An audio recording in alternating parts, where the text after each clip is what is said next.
Have you ever been in love? Or maybe thought about this language of the heart? How two souls can converse without uttering a single word, weaving a tale of affection in silence? Yuki Itose's world is silent, but it's about to be filled with the flutterings of the heart. A first year university student, hearing impaired from birth, finds love not in words but in the world shared with Itsuomi Nagi, a boy passionate about travel and cultures. This is a sign of affection. In our last journey through the heartwarming and complex world of A Sign of Affection, we explore Yuki's story. She is a kind hearted and gentle soul who is deaf, giving her a unique and insightful perspective on the world.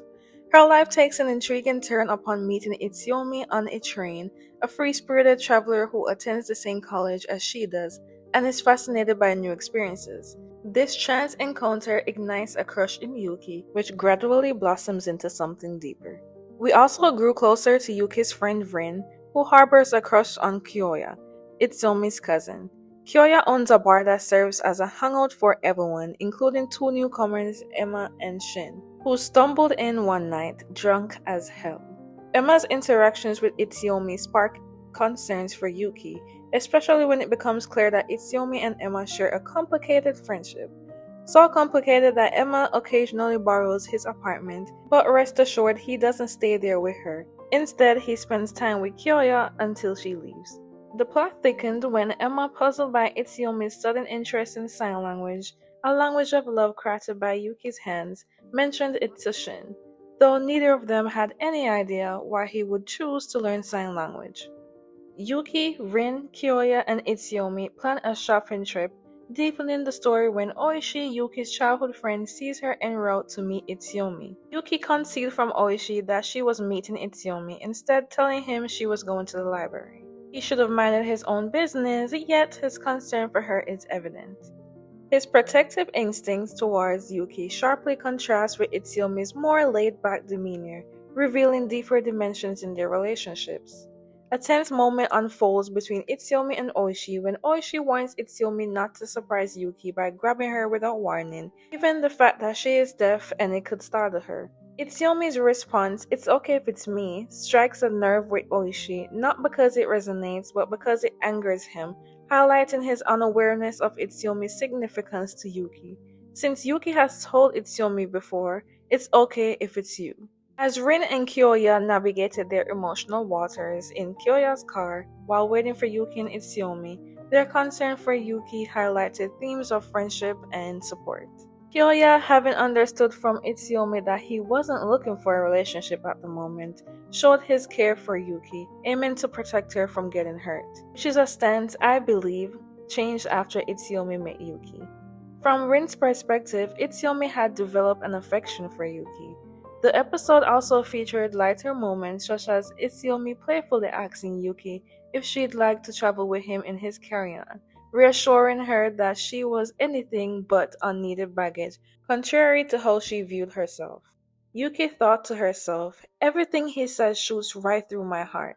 Itsuomi told Rin she'd give her and Kyoya some alone time, which naturally made her flustered and led her to admit that's why she frequents the bar Kyoya owns. He offered to help her, to be her little wingman. She gladly accepted, but all he suggested was for her to ask Kyoya to drop her home. She was puzzled, questioning, "Is this your help?" He clarified that his advice was indeed his way of helping. Itsuomi passed the message along to Yuki, who was happy for her friend. On their way home, Yuki suggested to Itsuomi that they should grab something to eat. Misunderstanding his reply that he was heading home as a farewell for the day, she didn't realize that he was actually inviting her to eat at his house. How exciting! He actually invited her over. Is he that kind of guy? Yuki is so nervous. Oh my gosh. Their journey from a simple misunderstanding to Itsuomi's warm invitation to his home illustrates the beautiful evolution of their relationship. It's a silent connection that speaks volumes, founded on understanding, friendship, and the courage to truly embrace each other's world. And just as Itsuomi invites Yuki into his space, I'm inviting you into mine. If you're ready to see where this path leads, knock on my door by subscribing. Let's continue exploring this beautiful connection together. As the screen fades black, we find Yuki, heart pounding with anticipation, at the doorstep of Itsuomi's apartment building, a space where he lives alone, a fact that sends a ripple of nervousness through her. The revelation that he lives alone, his parents overseas, adds a layer of intimacy to their meeting. Yuki, in a blend of eagerness and anxiety, takes her place on the floor awkwardly, her actions painting the portrait of someone stepping out of their comfort zone for the first time. Itsuomi occupies the couch beside her, seemingly calm. Meanwhile, Yuki was freaking out repeatedly, telling herself, just vibe. Did you have fun today? He asked. She signed, I had fun. Their conversation, a mix of signing and silent understandings, is a dance of growing intimacy and mutual comfort. Itsuomi's playful cradling of Yuki, using her hands to sign his enjoyment of the day, is a moment of pure adorableness. Itsuomi's question to Yuki if being around her makes others feel a sense of peace like he does serves not just as affectionate words, but as a bridge to Yuki's inner world. The simplicity of their interaction wraps us in a warmth that's hard to describe. We momentarily drift away to witness Oishi wrapped in a moment of reflection on Itsuomi and Yuki's relationship. He's with the star of the show, Mint, the dog he's sitting for a friend. Yes, exactly, Mint is relevant to the story, and is so cute. Meanwhile, the car ride with Kyoya and Rin offers us a glimpse into the quirky, endearing dynamics of friendships, touched by awkwardness yet filled with genuine connection. Because why would Rin ask this man the type of seasonings he likes? That's so random. But anyway, she waits for the traffic to end to avoid this tension. Back with Itsuomi and Yuki, we're invited into a heartfelt exchange. From humorous attempts with a scare mask to revealing conversations about family and communication barriers. We see Yuki confronted with Itsuomi's family photo, a gateway into his world. As they converse on the same page, literally, we find out his revelation about his family in Germany and his previous life, which adds layers to his character, drawing us deeper into his narrative. We also now know he's 22 and Yuki's 19. They are 3 years apart. Itsuomi's inquiries about Yuki's family and her reluctance to use her voice to anyone except her family hints at past insecurities and adds depth to her character. She was told she sounded weird. That's so mean. Itsuomi, wanting to hear her voice, made her laugh and then told her she sounded cute, causing her to blush. Kyoya called Itsuomi to see how things were going and discovered that Yuki was at Itsuomi's place. Kyoya's playful judgment kicked in and he warned Itsuomi not to be that guy, saying, don't try anything weird. Trying to hear Yuki's cute laugh again, Itsuomi tickles her. He remembers her saying she can hear with her hearing aid but all sounds are mixed. She can't tell them apart, and seeing them make people think she can hear. He realized that some of his questions could make her uncomfortable, but she told him it was fine. Such a gentleman for asking. She thought to herself, it's Itsuomi, so it's fine. He recalls her saying if it's him, it's okay for some things. It may be like episode 2 if I recall correctly. Itsuomi boldly asks her how much does that cover, as in how much is he allowed to do. She gestured a really big circle. My mind went into the gutter, but anyway. Realizing Itsuomi didn't understand what she meant, Yuki attempted to write the character of what she meant in his palm, which seemed to resemble every ding ding ding ding. The doorbell rings, and of course, it's Emma. Oh boy. Realizing that Itsuomi has a guest, Yuki decides it's time to go even if she wanted to stay longer. Itsuomi mouths to Yuki to go downstairs and that he will come down to walk her home in a few. Meanwhile, Emma, consumed by thoughts and wondering who Yuki was, decided to loudly say, "Thanks for letting me stay that night," hoping to get a reaction from Yuki. This trifling... I was going to give this girl the benefit of the doubt, but really? Anywho, this unexpected appearance of Emma laid bare the complexities of relationships. Yuki was surprised by Emma's arrival, but what truly shocked her was seeing Emma hand over a key. The key to Itsuomi's apartment. Huh? Are they dating? Yuki's mind was sent into a whirlwind of assumptions. Yuki's hurried departure, driven by misunderstanding, sets the stage for introspection and yearning for clarity and connection. Ever misinterpreted a situation like Yuki did? What was your Emma moment? Let's chat below. Itsuomi did shake Emma off, but by then Yuki was long gone. However, she texted him that she was leaving. As Yuki was venting to Rin about what happened, the doorbell rang. When Rin got to the door, she said, "Oh, you got here quick." Yuki looked up and it was Itsuomi. Rin dashed out the door at the speed of light, claiming she was off to the store. Yuki attempted to follow, but Itsuomi stopped her. "Why did you leave without me, Yuki?" he asked. He then proposed that they resume their discussion on what he is permitted to do. However, Yuki needed answers. She questioned why he wished to learn sign language, to which he replied that it was because of her. He wants to be able to communicate with her. Thus, there is hope and anticipation in Itsuomi's pursuit of Yuki, his desire to communicate on her terms, and the symbol of everything written in the palm of his hand. It serves as a testament to the lengths we go for connection, understanding, and love. He then kisses her hand as a sign of affection. How do you think Yuki and Itsuomi's relationship will evolve? Dive into the comments below and share your thoughts. I care about what you think. The threads of affection and longing intricately weave through the moments shared between Yuki and Itsuomi, encapsulating the fragile yet fervent stirrings of first love. Yuki, overwhelmed by Itsuomi's kiss on her hand, finds herself grappling with a whirlwind of emotions, the kind that makes you fall to your knees. And for Yuki, literally. This moment alone, folks, is a must-see. It's the kind of scene that makes you pause and replay, witnessing the raw vulnerability and silent questions that hung between them. Itsuomi, ever so patient, steadies her, their closeness breaching the usual boundaries of personal space, a silent testament to their blooming connection. As Yuki scrambles for her phone, turning away to hide her flushed face, we're all holding our breath. Itsuomi's insistence for her to face him if she's truly okay is more than just concern. It's a peek into his growing feelings for her. The dance of their emotions become even more touching when Itsuomi insinuates if Rin frequents the bar for Kyoya.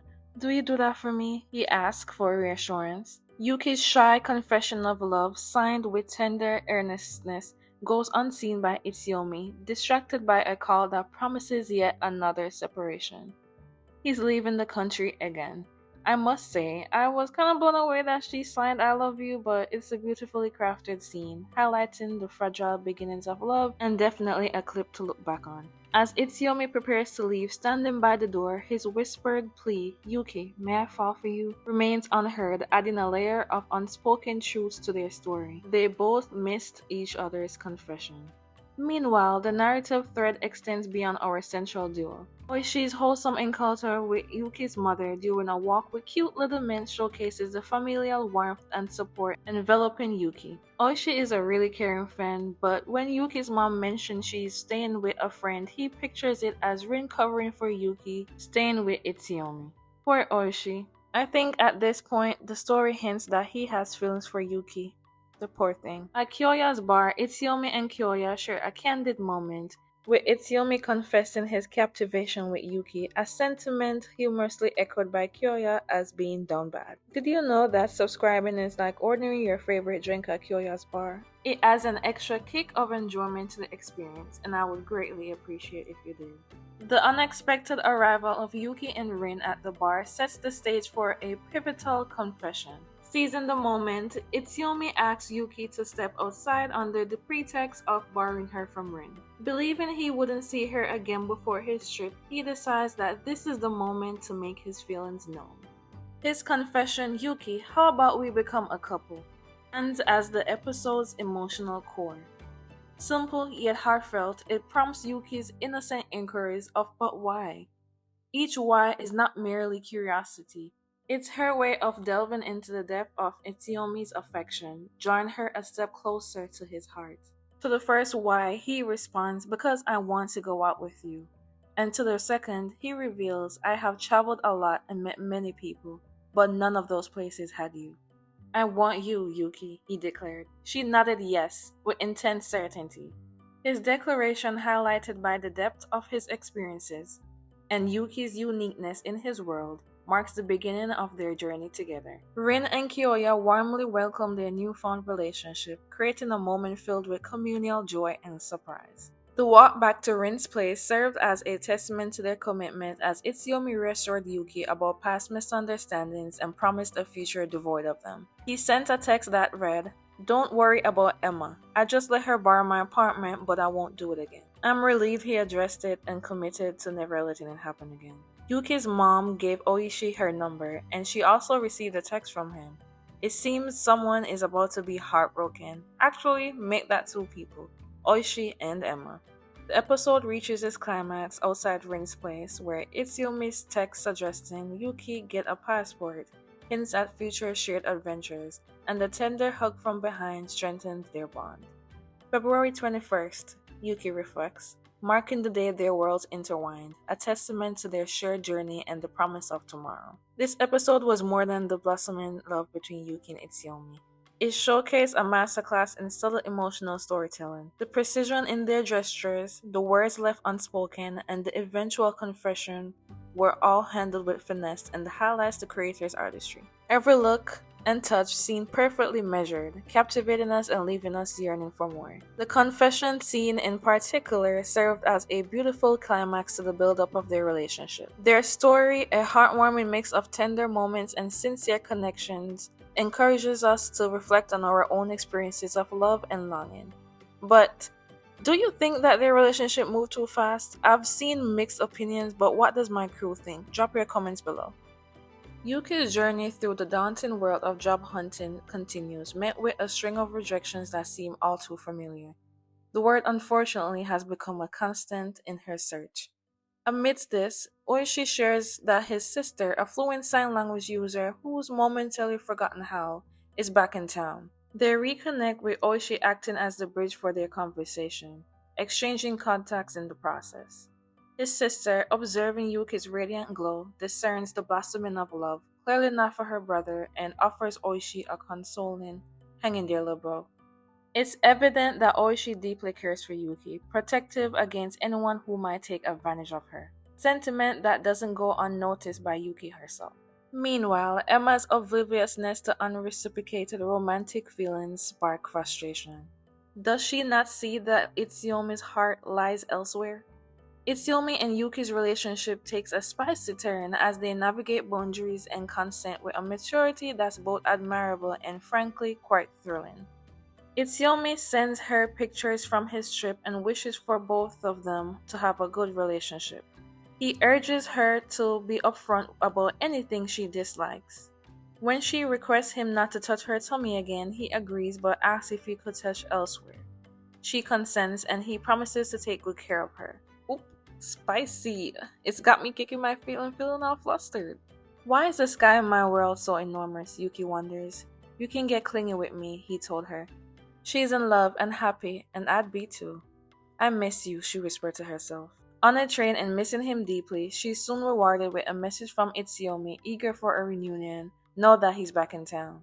Also, taking her mind off a rejection letter she just read. Their meeting unfolds as a picturesque scene set against the backdrop of a trailway where a misunderstood gesture intended for a hug transformed into a surprising yet desired first kiss for Yuki. He mouthed across the railway, asking for a hug, to which she agreed. However, when he crossed over to meet her and sat on a rail, he didn't hug her, instead he kissed her. Initially surprised and confused, Yuki was internally panicking until she realized she misread his lips. He didn't ask her for a hug, but for a kiss. While she was in a state of shock, he remained composed. This first kiss marked a moment of confusion, realization, and then exhilaration, becomes a pivotal point in their relationship. Their first dinner together at a soba restaurant, followed by a serene moment at a park overlooking a water fountain, sets the stage for another significant step in their relationship. Itsuomi's request to introduce Yuki to his friend Shin and his assurance of support signals a new depth to their bond. Yuki's nervous agreement, touched by Itsuomi's understanding of her concerns regarding her disability, shows her courage and the trust she places in him. He told her they should hold hands, and if she wanted to leave, she should squeeze it. Arriving at Shin's, Itsuomi introduces Yuki as his girlfriend, a title that cements their relationship in the eyes of others and marks a new chapter in their journey together.